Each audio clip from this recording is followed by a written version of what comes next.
Hey folks, welcome to Hayden Me Grilling. Now tonight we're going to be out here in the grilling shack.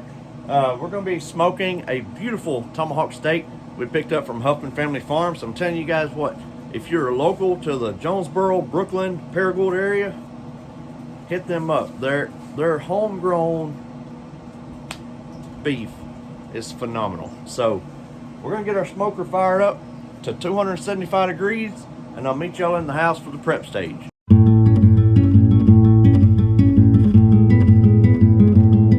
Would y'all look at this beautiful tomahawk? It's just under 3 pounds. Look at that good fat right there. Woo, it's gonna be good. But our prep stage is gonna be really simple.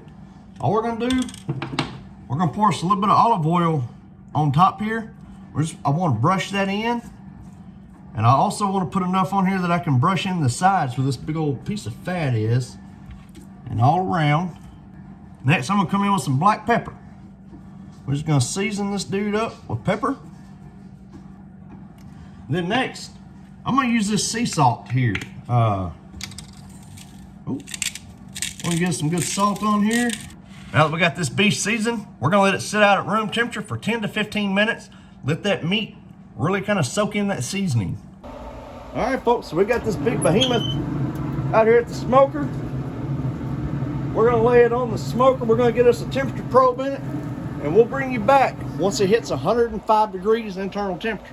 All right, folks, I do apologize. I wasn't recording. I thought I was. But we got our steak sitting on the Weber kettle.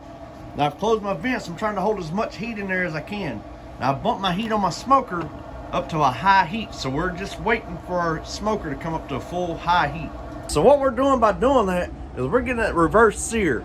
And so, you know, a lot of people like to do the sear first and then bring their temps down. But I like to do it right there at the end. So that way I can I feel like I can control my my doneness a little bit better doing it that way.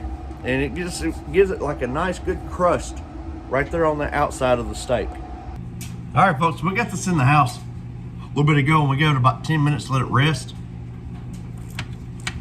What I want to do is I want to cut it right along this bone here.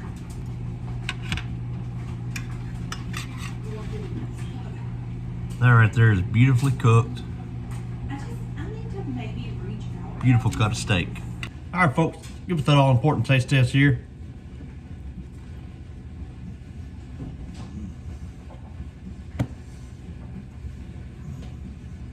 Now, folks, that's a perfect cook.